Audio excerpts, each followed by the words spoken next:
The first step towards achieving your dreams is having the right coach. Get the best education with forensic classes by Diksha and make your net forensic exam dreams come true. Download the app now.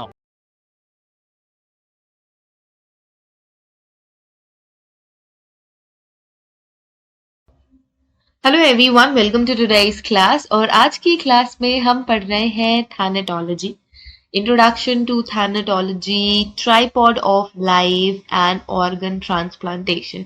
So organ transplantation में thanatology का क्या role है and after death कितने time तक हम organ transplantation के लिए organs remove कर सकते हैं, या what is the time gap after death कि हम ऑर्गन्स रिमूव करके सेव कर ले for transplantation. Okay, so thanatology अगर हम समझना चाहें तो LOGY it means, we all know that LOGY stands for scientific study of something. Scientific study of something किसकी? जो इसके साथ वर्ड आया है थैनेटोस। थैनेटोस का मतलब होता है, थैनेटोस का मतलब होता है death. So it is the scientific study of death. तो हम ये कह सकते हैं thanatology is the scientific study of death and the other practices which is associated with death. ठीक है, it includes everything, it includes autopsy, it includes postmortem intervals, सब कुछ इसमें ही आ जाएगा। ठीक है, अब ये जो वर्ड है थैनेटोलॉजी, ये कहाँ से ओरिजिनेट हुआ है? ये ओरिजिनेट हुआ है ग्रीक वर्ड से। ग्रीक वर्ड से ओरिजिनेट हुआ है, तो अभी यही समझो कि ग्रीक वर्ड से ओरिजिनेट हुआ है। सो थैनेटोस का मतलब होता है डेथ, और यही है Greek word thanatos. Okay, so this is about thanatology. So let's start the complete lecture. ठीक है, सो जैसे कि मैंने अभी डिफाइन करा thanatology, it is the scientific study of death and all the other processes associated with death. So यहाँ पे वही लिखा हुआ है, thanatology deals with death and its all aspects. ठीक है, डेथ और उसके सभी एस्पेक्ट से ये जो साइंटिफिक स्टडी है थैनेटोलॉजी डील करती है। So there is a progression from clinical death to brain death. तो प्रोग्रेशन क्या होता है? Progression step by step movement होती है। So clinical death to brain death and then biological death and then cellular death. ठीक है, सो आप एक तरीके से प्रोग्रेशन देख सकते हो, क्लिनिकल ब्रेन डेथ, बायोलॉजिकल और सेल्यूलर डेथ की। ठीक है, ये हम डिफरेंट टाइप्स ऑफ डेथ भी पढ़ेंगे। ब्रेन डेथ किसको किसको फॉलो करती है? अगर हम ब्रेन डेथ की बात करें, brain death follows immediately clinical death.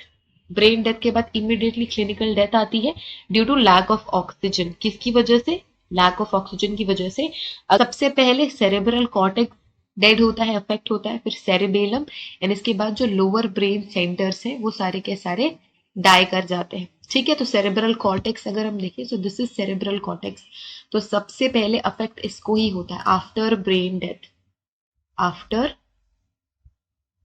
Brain after brain death, oxygen, lack of oxygen and then brain centres. कौन कौन से ब्रेन सेंटर्स? तो सबसे पहले सेरेब्रल कॉर्टेक्स अफेक्ट होगा, सेरेब्रल कॉर्टेक्स के बाद क्या? सेरेबेलम। सो सेरेबेलम यहाँ है, this is the next place जो कि अफेक्ट होता है। सेरेबेलम अफेक्ट होगा, सेरेबेलम के बाद जो भी लोअर ब्रेन सेंटर्स हैं, जैसे कि हिपोकैम्पस, जैसे कि हाइपोथैलेमस, जैसे कि थैलेमस, ये सारे पार्ट अफेक्ट होते हैं। तो इसको हम बोल सकते हैं लोअर ब्रेन सेंटर्स। ठीक है, तो हमने ये समझ लिया कि cerebral cortex, cerebellum and lower brain centres die कर जाते हैं। Ultimately the brain stem and vital centres die. इन सब की डेथ के बाद जो ब्रेन स्टेम्स हैं और जो वाइटल सेंटर्स हैं ब्रेन के, वो डाई कर जाते हैं। And thereafter the process of cellular death begins. इसके बाद जो इरिवर्सिबल टाइप ऑफ डेथ होती है, this is irreversible type of death। ठीक है, irreversible type of death process होती है। ठीक है, इसके बाद कोई भी रिकवरी नहीं है, वो पर्सन कंप्लीटली डेड हो जाएगा। ओके, सो नाउ जो सेक्शन 46 है आईपीसी का, IPC is Indian penal code. ठीक है, ये इंडियन पीनल कोड है। इंडियन पीनल कोड का सेक्शन 46 ये बताता है जो डेथ है वो डिनोट करता है death of any human being, death of any human being unless the contrary appears from the context. जो लीगल पर्सपेक्टिव में हम डेथ किसी को तभी मानते हैं, लीगल पर्सपेक्टिव में हम डेथ तब मानते हैं जब कोई ह्यूमन बीइंग क्या हो जाए, डेथ प्रूव हो जाए और उसका कोई कॉन्ट्ररी ना हो।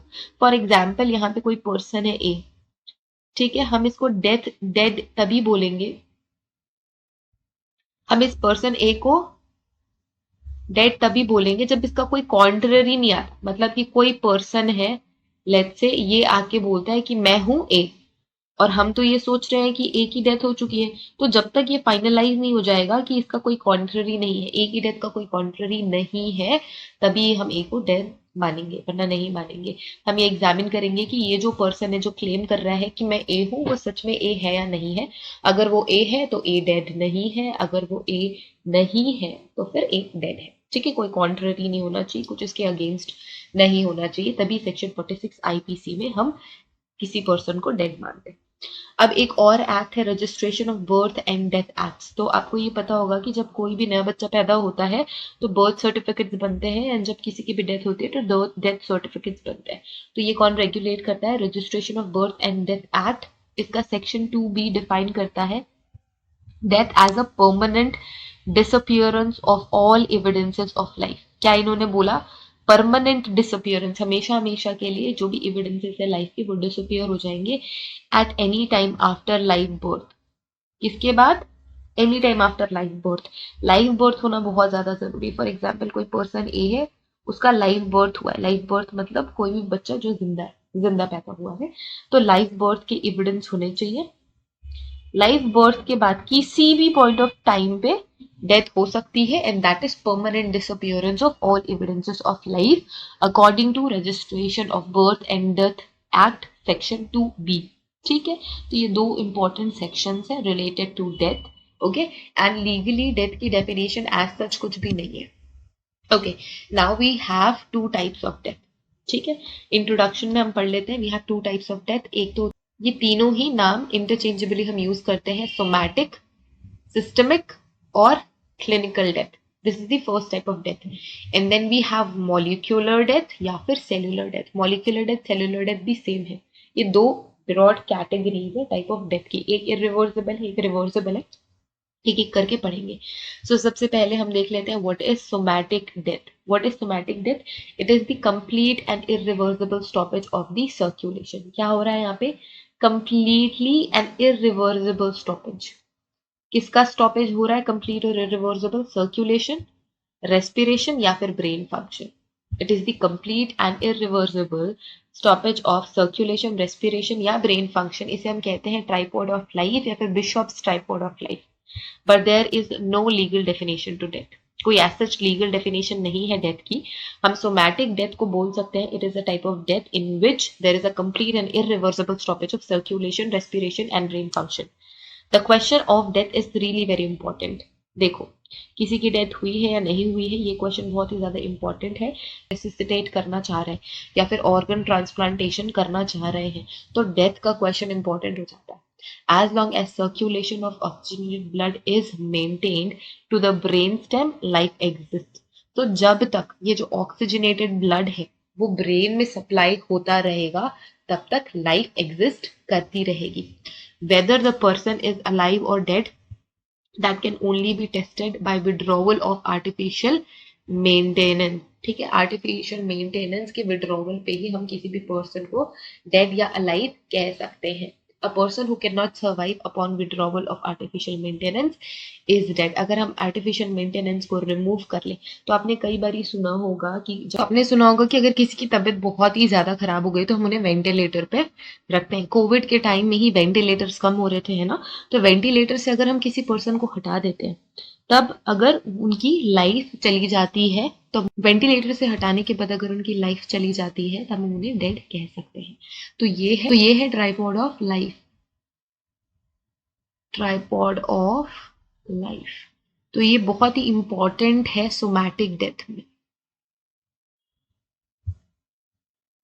इसमें सोमैटिक डेथ में अगर सर्कुलेशन स्टॉप हो गया है, अगर रेस्पिरेशन स्टॉप हो गया है, अगर ब्रेन फंक्शन स्टॉप हो गए, तो ये ट्राइपॉड ऑफ लाइफ है। कोई भी सेंटर, तीनों सेंटर साथ में भी स्टॉप हो सकते हैं, कोई एक पर्टिकुलर सेंटर स्टॉप हो सकता है ना, तो इसे हम कहते हैं ट्राइपॉड ऑफ लाइफ। अगर इसमें से एक भी सेंटर डिस्टर्ब हो जाता है तो फिर सोमैटिक डेथ हम उसे कह सकते हैं। ठीक है, so we have somatic death को हम सिस्टमैटिक डेथ भी कहते हैं, सिस्टेमिक डेथ या फिर क्लिनिकल। ठीक है, सिस्टेमिक या क्लिनिकल डेथ भी हम कहते हैं। This is tripod of life. अब ऑर्गन ट्रांसप्लांटेशन की अगर हम बात करें, ठीक है, ऑर्गन ट्रांसप्लांटेशन को हम होमोग्राफ्ट भी कह सकते हैं। इसकी सक्सेस को हम तभी मेंटेन कर सकते हैं या सक्सेसफुल तभी हो सकते हैं जब हम उन टिश्यूज को जिनको हम ट्रांसप्लांट करना चाहते हैं उनको जल्दी से जल्दी रिमूव कर सके। The success of homograft mainly depends upon the type of tissues जो आपको रिमूव करने हैं, विच इज इन्वॉल्व्ड। ठीक है, the rapidity of its removal after circulation had stopped in the donor। तो जो डोनर पर्सन है उसका सर्कुलेशन अगर स्टॉप हो गया है तो रैपिडली हमको उन टिश्यूज को, उन ऑर्गन्स को रिमूव करना चाहिए, है ना। वो डिपेंड करता है टाइप ऑफ टिश्यूज पे। लेट्स से अगर जैसे ही जो सर्कुलेशन बंद हो जाता है उसके बाद उल्टी गिनती शुरू हो जाती है, इसी वजह से जल्दी हम रिमूव करते हैं। अब cornea can be remove from the dead body with in 6 hours. जो कॉर्निया होता है आईज में उसको हमें डेथ के 6 घंटे में निकाल ही लेना है for transplantation. Skin 24 hours, bone 48 hours, blood vessels 72 hours for transplantation. तो किसी पर्सन की अगर डेथ हो गई है, अगर उसे ऑर्गन डोनेट करने हैं, उसे अपना बॉडी डोनेट करना है, तो हमें कॉर्निया 6 आवर्स में रिमूव कर लेना चाहिए, 6 आवर्स में ऑब्टेन कर लेना चाहिए। और skin 24 hours, bone 48 hours, blood vessel 72 hours for the transplantation। अगर हम किडनीज, लंग्स और हार्ट की बात करें, पैंक्रियास, लिवर की बात करें, तो जितनी जल्दी से जल्दी हो सकती है, जितना जल्दी से जल्दी हो सके हमें इसे एक्सट्रैक्ट कर लेना है, क्योंकि ये बहुत ही जल्दी डिटेरियोरेट होते हैं। जैसे ही सर्कुलेशन बंद हो गया, ऑक्सीजनेटेड ब्लड फ्लो होना बंद हो गया, kidney, heart, lung, pancreas, liver धीरे धीरे डिटेरियोरेट होना शुरू हो जाते हैं। तो ऐसे सच कोई टाइम विंडो नहीं है, as soon as possible. The body does not reject a transplanted cornea donors range in the age from newborn to 70 years. जिस कॉर्निया की हम बात कर रहे हैं, तो जो कॉर्निया है वो कभी भी, जो कॉर्निया है उसको बॉडी रिजेक्ट नहीं करती। कोई भी डोनर अगर न्यू बॉर्न है या 70 ईयर्स ओल्डर भी है तो भी हम उसे एक्सट्रैक्ट कर सकते हैं। Most bone transplant last the life of the individual. और जो बोन ट्रांसप्लांटेशन है वो भी पूरी जिंदगी चलते हैं, और ये ट्रांसप्लांटेशन सबसे ज्यादा सेफेस्ट होते हैं।